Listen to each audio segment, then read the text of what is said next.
I'm incredibly happy to meet you virtually. This is a joint work with Anya Leis from University of Luxembourg and Mark Zurk from Leicester and University of York. Today, I want to talk about our research on health impacts of large minimum wage increase, and we're focusing specifically on the health of older adults in South Korea. Why is it an important issue? I don't have to convince you that income is an important determinant of health, and minimum wage exists to increase the well-being of the low-wage earners. Although there is already a policy statement for the minimum wage by the American Public Health Association, we need to rigorously collect the evidence. So this is a goal of this talk here, to add evidence on the health effects of minimum wage. Hopefully, you come out of it with broader understanding of the link between minimum wage policy and health of older workers. I'll start by telling you about the previous research, and then I'll introduce our unique setting in South Korea. While the evidence on physical and mental health has been mixed, it was consistently shown that the minimum wage increase is beneficial for the newborns and child health. And some recent findings show a reduction on non-drug suicides, and some suggest that the health effects might differ by men and women. As you can see, it's not straightforward to anticipate certain health effects from the minimum wage increase. There are many layers between the minimum wage and health. Minimum wage first impact economic outcomes, including employability, working hours, and in some cases, job characteristics as well. Also, individuals react through the consumption and their allocation of time. Therefore, the impacts on health might vary depending on how these layers are affected by it. Let's go to the minimum wage increase trend across countries. The red is South Korea, the green is for the UK, the blue is for the US. For the US one, it's a federal minimum wage and not the state level. These numbers are comparable after converted into a common currency unit. And we see a stagnating trend of the real minimum wage in the US, while in the UK, we see slightly higher increase trend. And we see in South Korea having a larger increase, and there's a hike in 2018. And this peak year is what we will focus on. And as you can expect, we're not the first one to be interested in this large minimum wage increase. In fact, several works has been done regarding the economic outcomes. The large increase has led to a reduction in total employment, gross output, and an increase in short-term workers. These studies show a consistent picture of the negative impacts of this 2018 minimum wage hike. However, the health effects has not yet been investigated.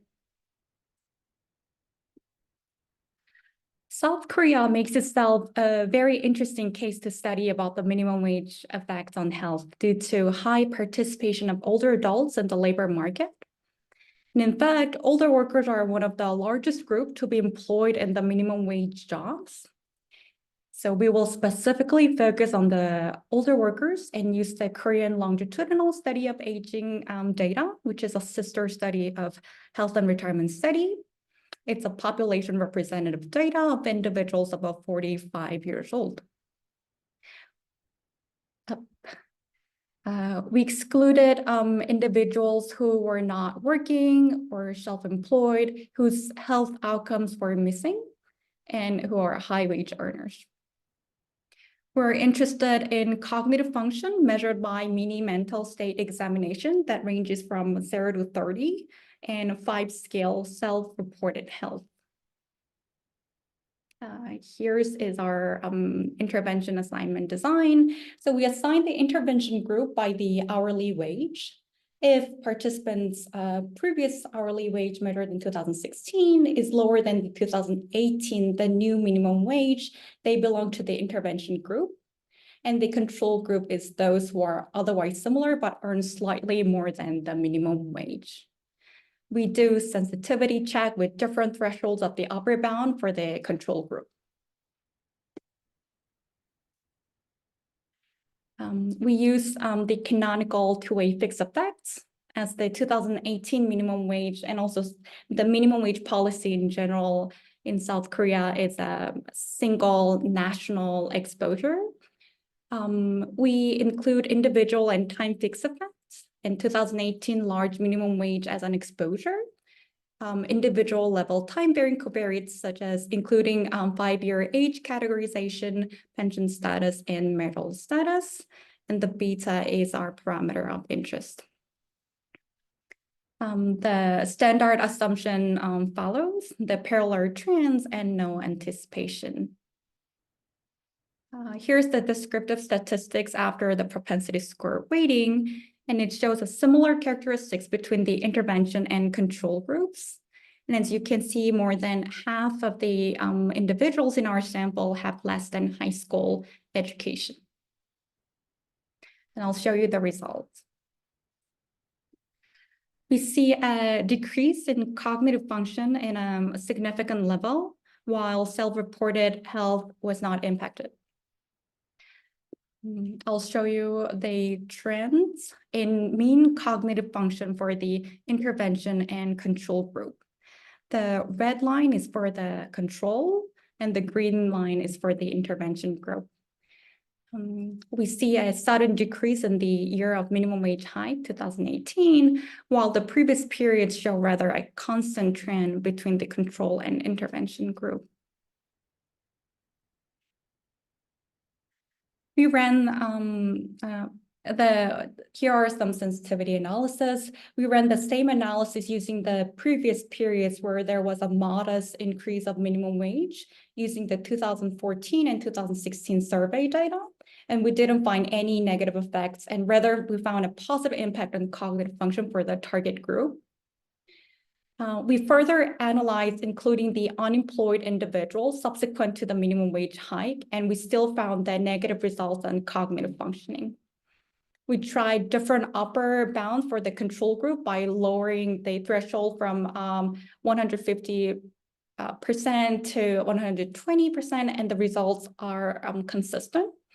Furthermore, we put an additional restriction on the post-intervention wage for the targeted group to exclude large wage increase that are not necessarily due to minimum wage. And we found an even stronger negative effects on cognitive functioning. And to explain why, we looked into the working hours, and we see a 4 hours of decrease per week. That's equivalent to 10% of decrease after the 10% of decrease after the minimum wage hike.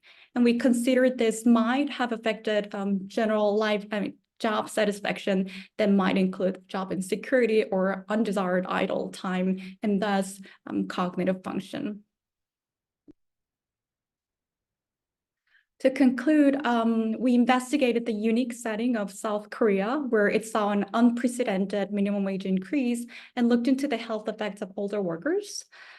Large minimum wage had a negative impact on cognitive functioning, but not the self-reported health. And the reduction in the working hours might explain why. And we add to the evidence of minimum wage and health with a special focus on a country where the link between minimum wage and health is not yet investigated, and also with a special focus on the older adults' health. Here's my contact information, and thank you.